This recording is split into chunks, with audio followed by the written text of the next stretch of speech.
Welcome to Streams of Income, hosted by best-selling author and entrepreneur Dr. David Powers, where we discuss streams of income, passive income, residual income, and even why there are dinosaurs and zombies in this intro. Fasten your seatbelts and get ready to dive in. Welcome to the next episode of the Streams of Income podcast.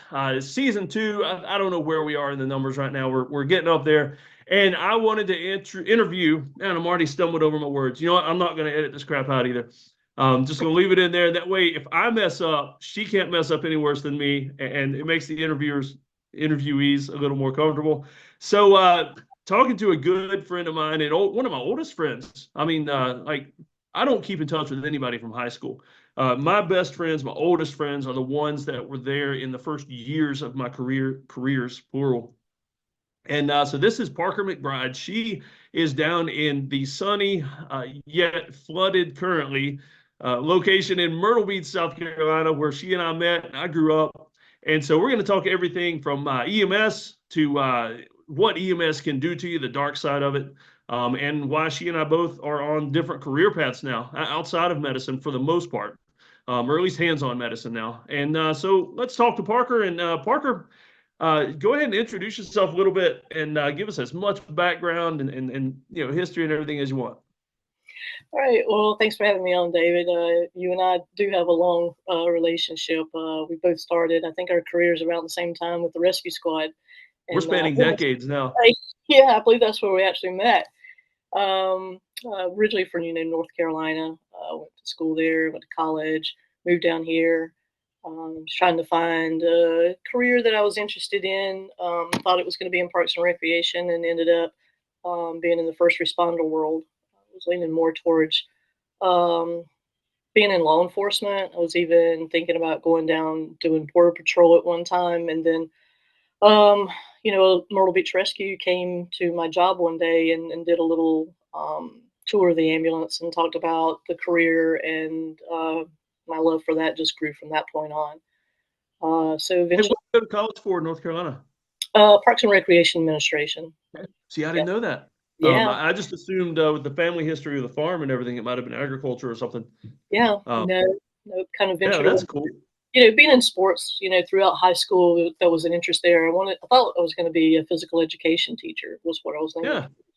Let's see, softball or basketball? What's that? Softball or basketball? Both. Really? Okay, yeah. Cool. And which college in North Carolina? Because we may turn off some listeners right away. Wingate University. Okay. So it's not UNC or one of those guys. No. Okay, but I am a State fan, so we will go there.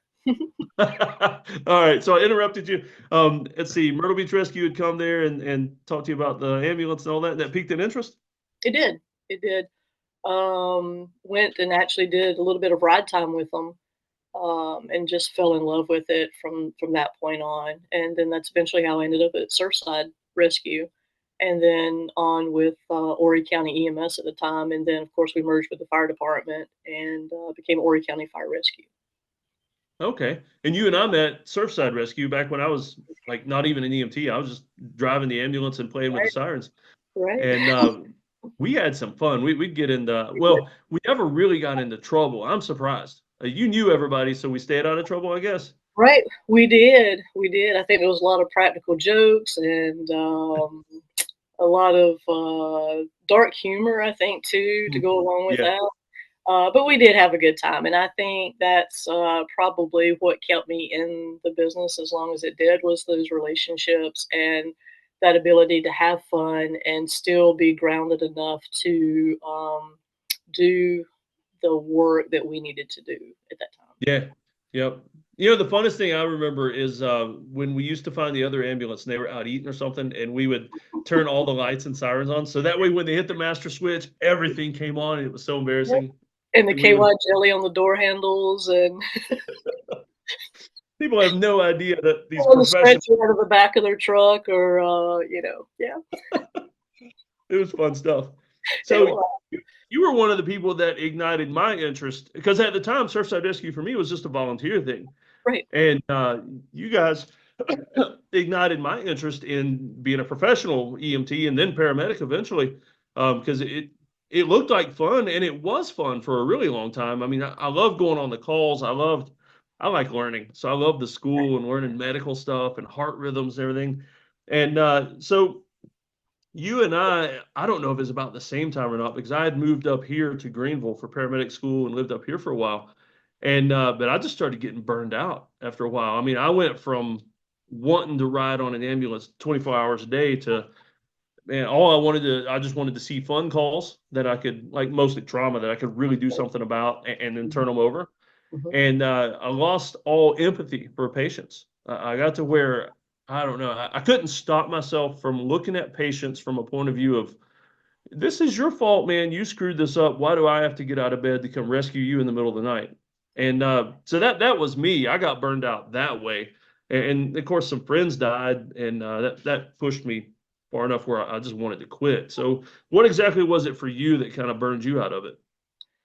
I think initially when we started, like you said, it was all fun, and there was a lot of times we spent weekends or weeks together because of the tropical storms and the hurricanes, and I mean, and that was fun, because we got to do a lot of things, with the boat and just be out in it when you knew everybody else was off the roads, and so there was all of that, but and I think that adrenaline rush, and then you find something that you're really passionate about, and you want to do the best that you can about, and you want to learn, and you want to see, and you want to do.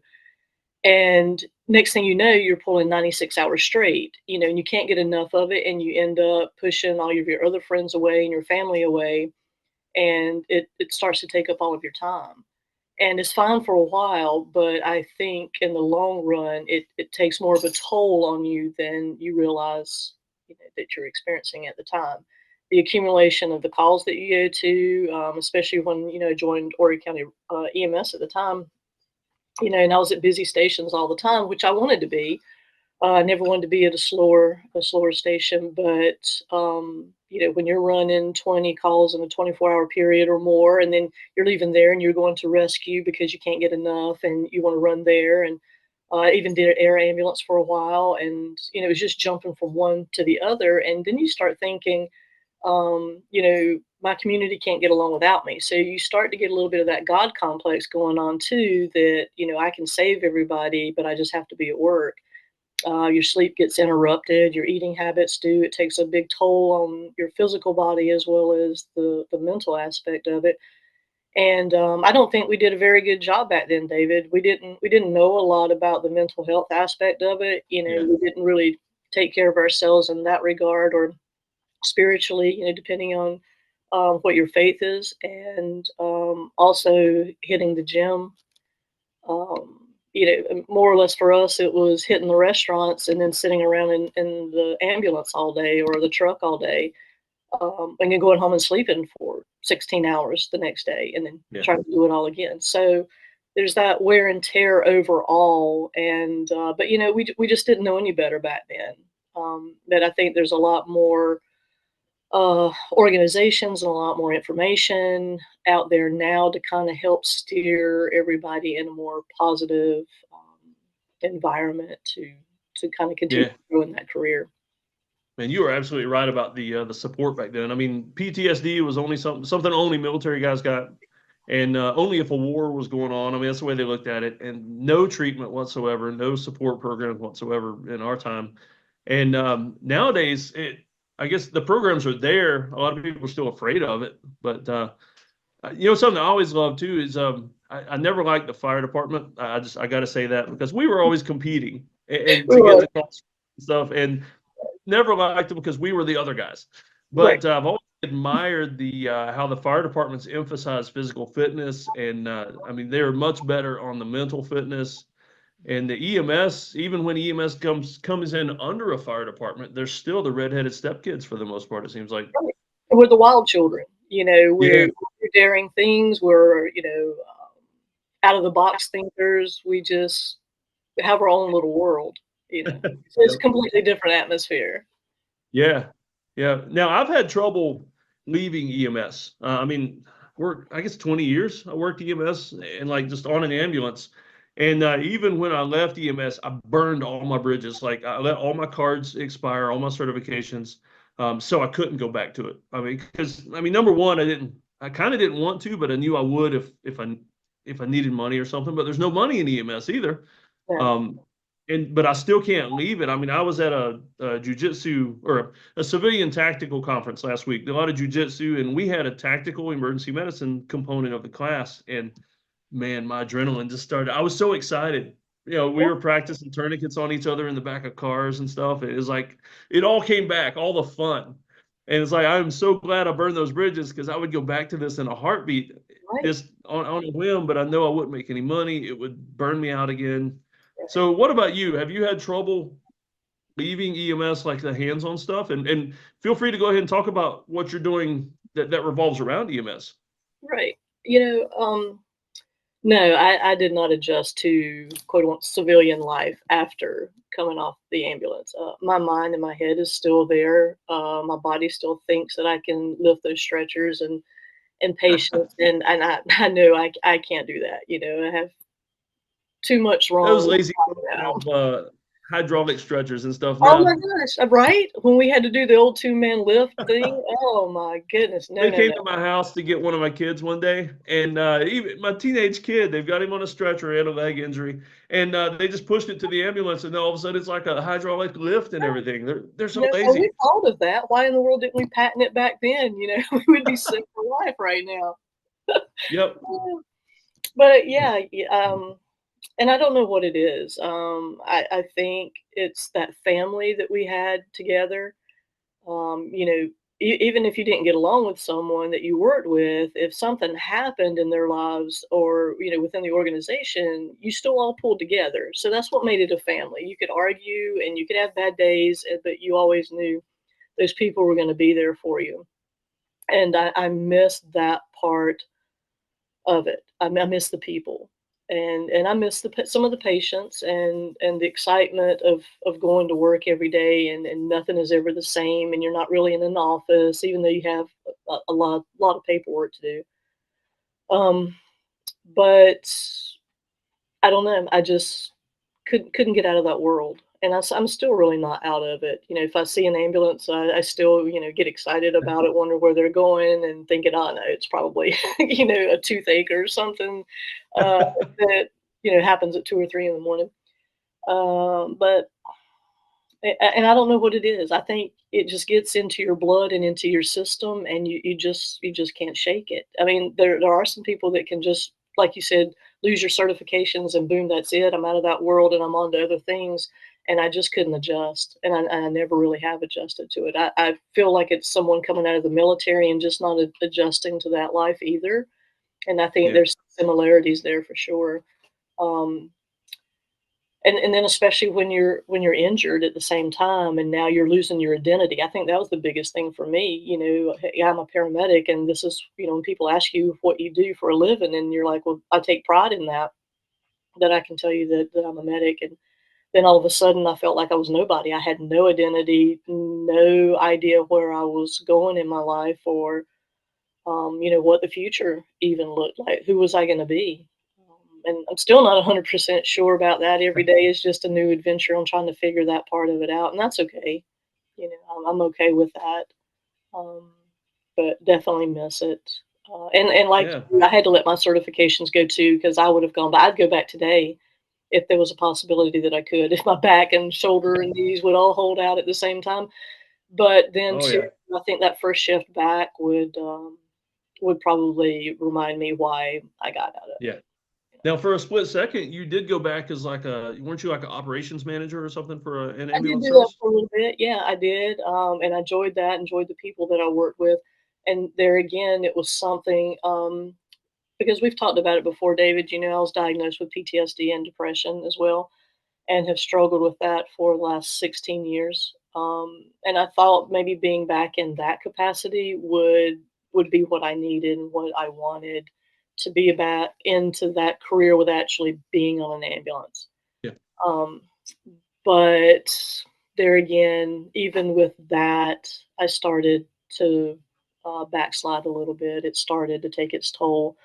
I mean, I think it was, part of it, I still wanted to be on the ambulance, but I knew that I couldn't, and I knew that I Yeah. really didn't want to, and it was just back and forth, and it's just a head game, Yeah. and trying to say, "This isn't your career anymore," and so that was tough, having to say, I can't even do this anymore."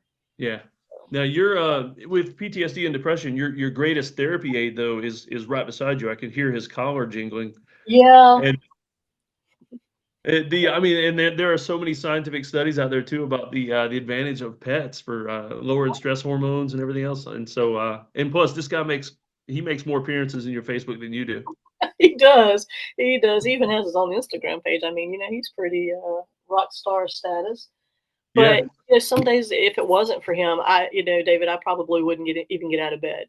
But I know I have to get up and feed him. I know he has to go outside and have his walk and things like that. So I'm grateful that I have him by my side, and that he Yeah. aggravates me enough to stir me to have to get up and do something. Yeah.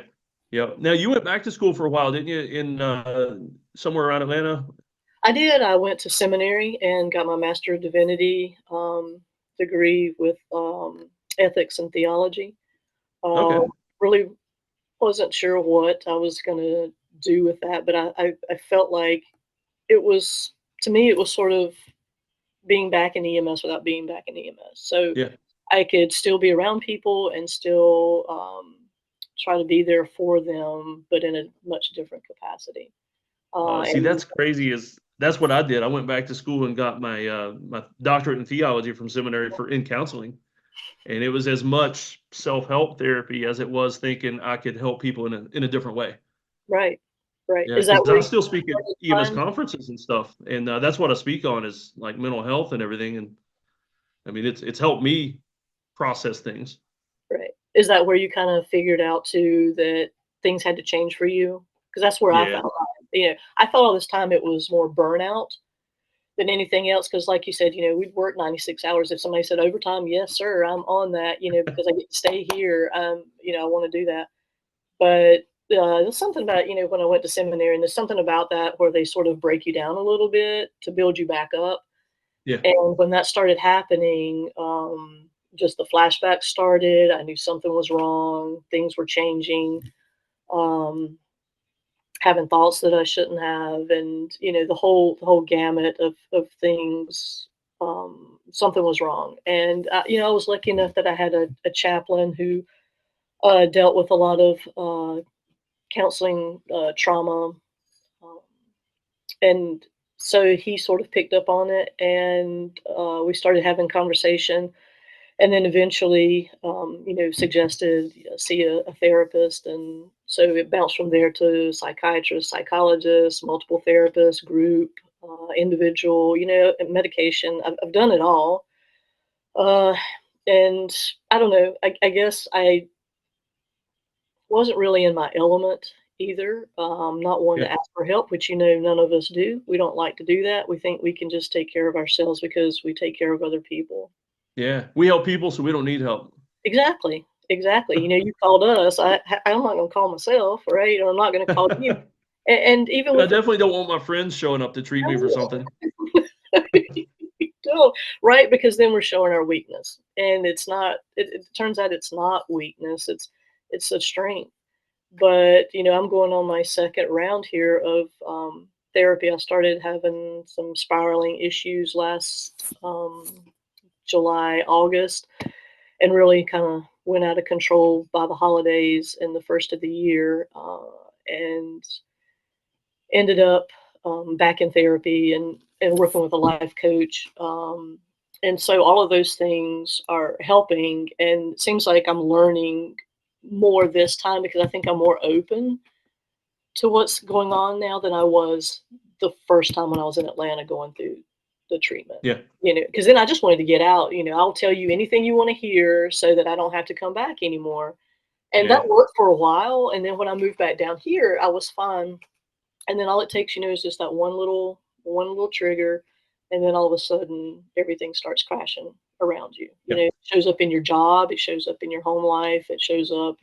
Even going to the store was a big event. Yeah. Yep. So yeah. So I tell people now when they ask that I went from fixing bodies to messing with people's heads for a living. And so you're kind of doing the same thing, messing with people's heads in a good way. Right. So you're kind of doing the same thing with what you're doing now. So tell us a little bit about that, the podcast, the blog, everything you're doing now, and what that's all about. So I did a podcast with a local nonprofit group, Day One, Week One, and that went pretty well. That's the first time that I'd really started talking about where I'd been, what I'd been going through, the treatment process, how all that worked out, and then little things started happening from there. I do have my life coach certification, and that's kind of what I'm moving back into. I'm not there yet because I am still in treatment. I'm still trying to get myself together a little bit, but eventually that's the path that I'm going to venture into.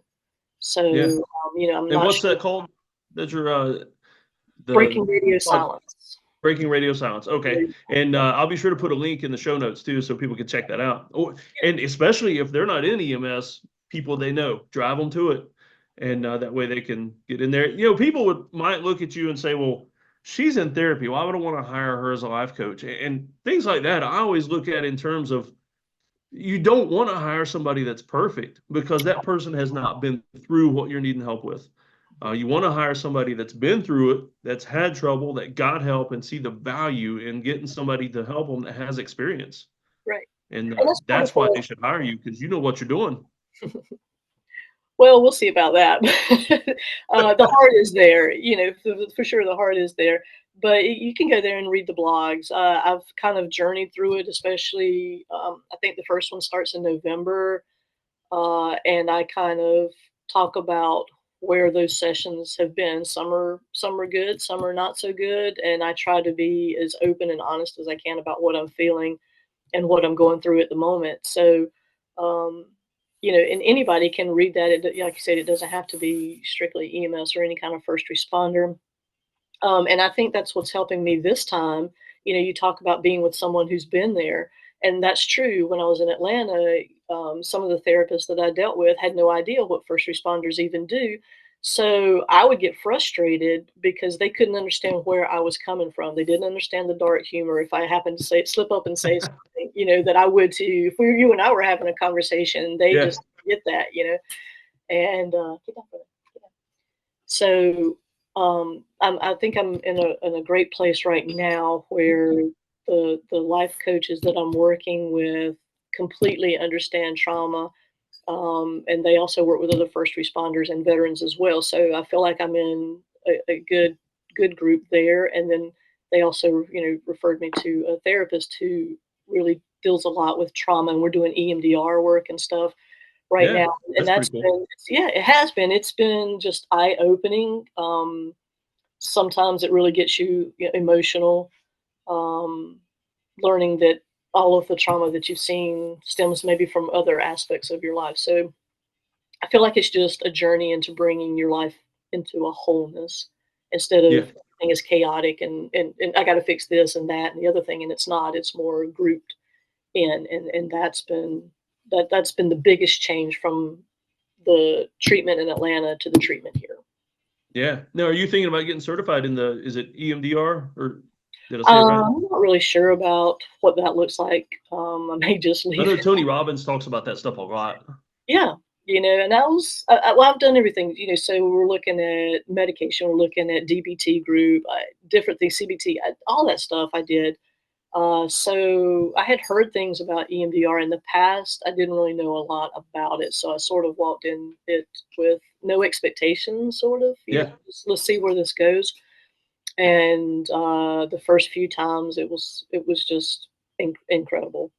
I'm thankful for it. At least it's something that works for me. It may not work for everyone, but I can say from my perspective that it has definitely changed things.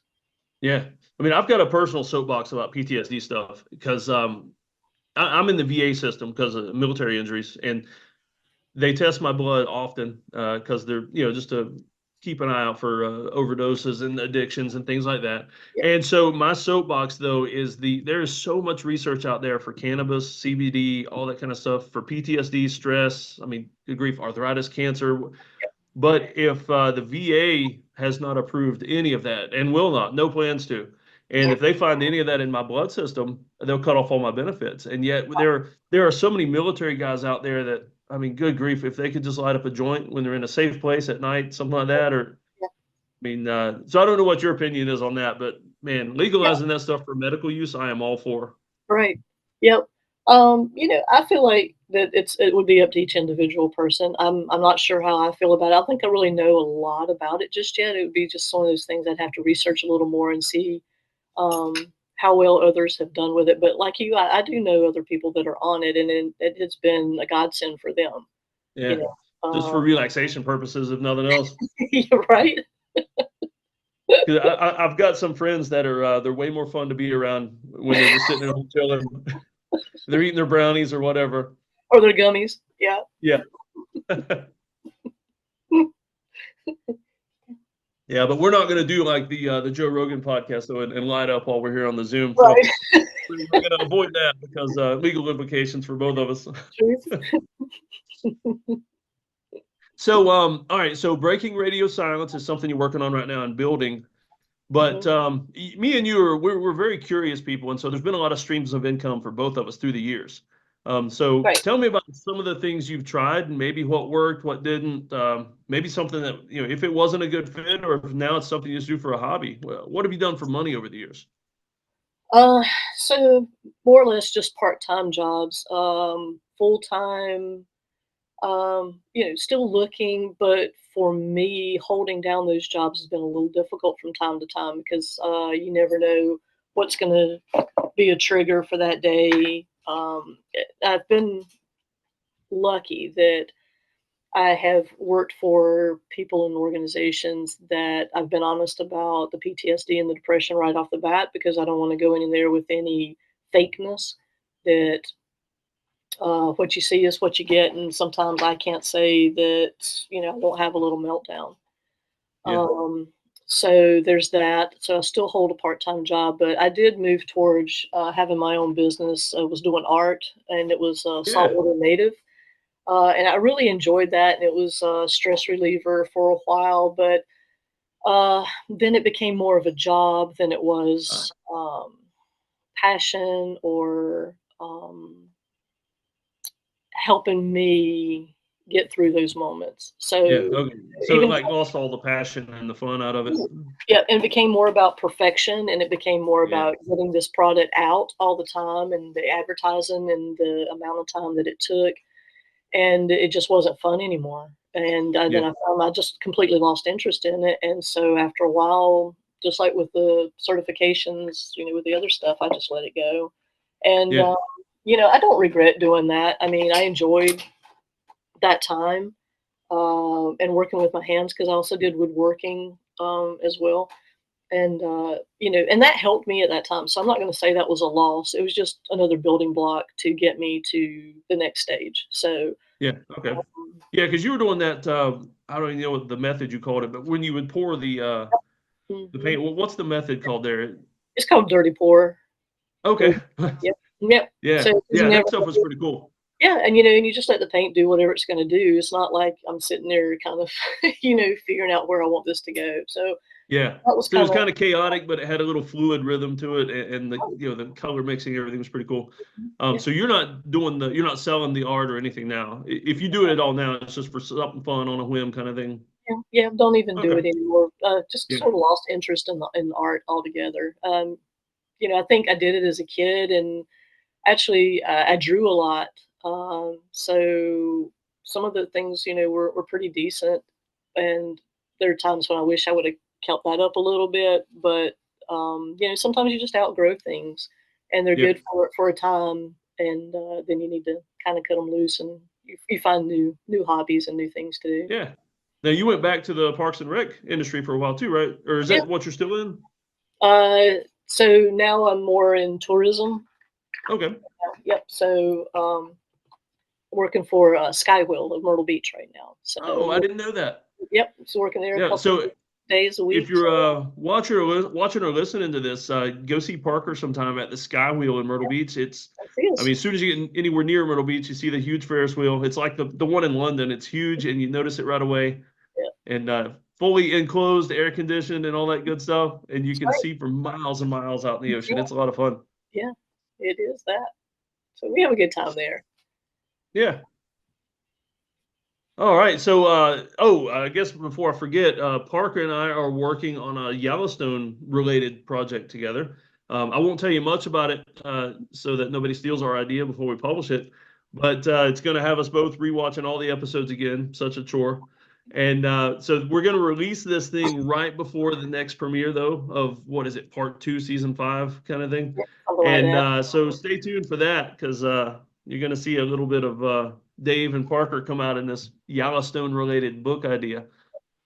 So, have I missed anything like streams of income or anything that did you ever work on the family farm other than like chores and everything growing up? I mean, did you ever want to go back to that for any reason? I did. I wanted to. I actually wanted to live across the road from my parents and have horses and miniature cows. That was the dream. Build a little house there and kind of stay home. Mhm.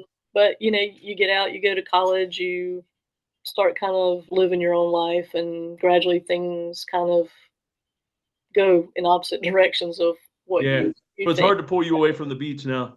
It is, once you get that sand in your shoes, you can't get that out. Yeah, So even that was moving, how me and you used to cope after runs on the ambulance. We would go surfing, and neither one of us very well. But I don't we know. got There's just spoiled something by a about lot of being in the water.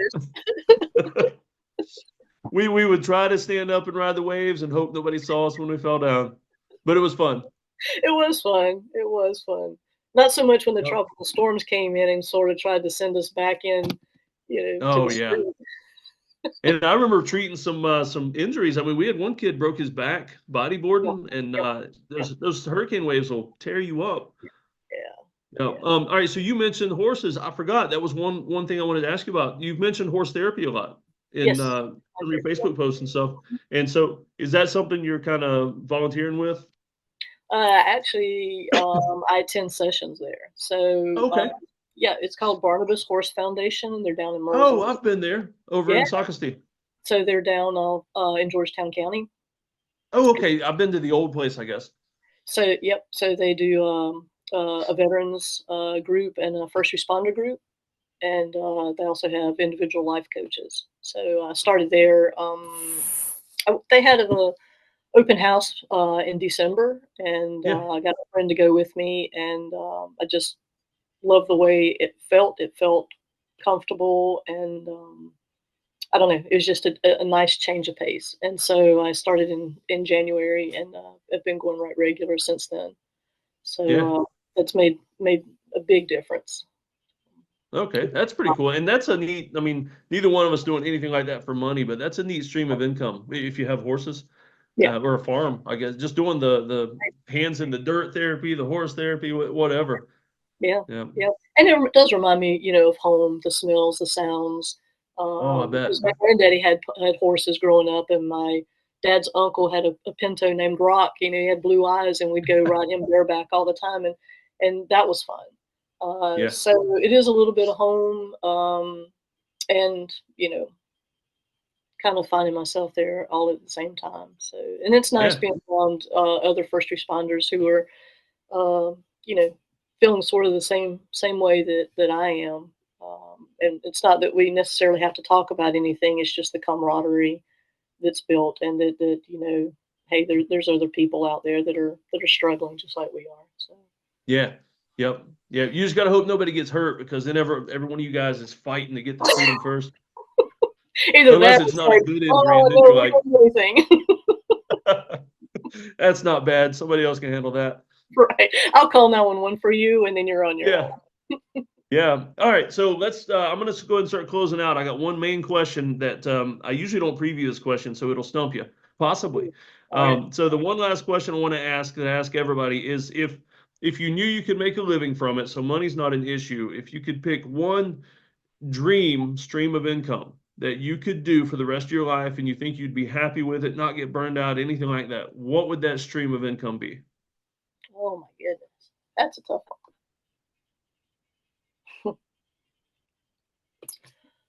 Oh, David, it would have to be um, working with others who have similar issues as we do.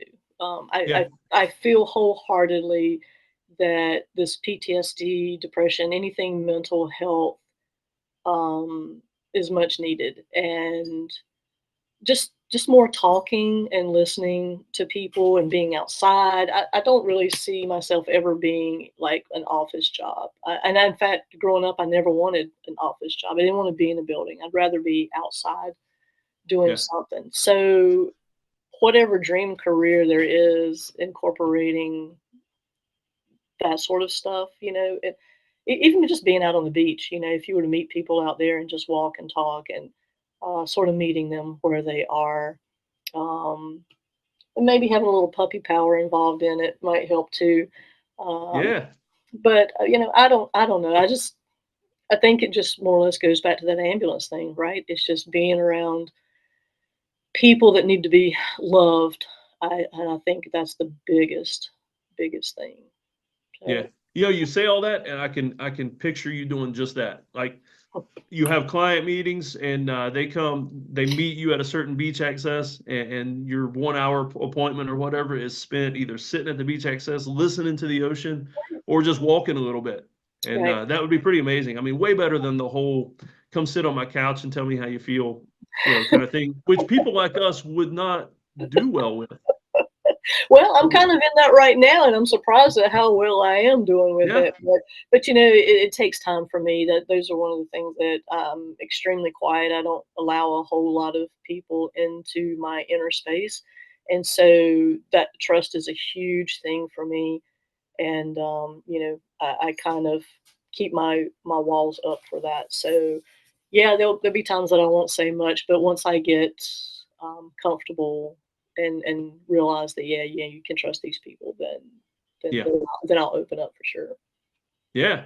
Yeah. Well, Parker, I want to thank you for being with me and giving everybody a glimpse into uh, what's a really good career, but there's a dark side to it. And then where do we go from there? And I just think it's really neat how you're taking everything that you've been through, everything that's happened to you, and channeling that into a way to help people that have been through the same thing. I mean, that's what we need is experienced people that know what they're talking about, because that's how best we can help others. True. Yeah.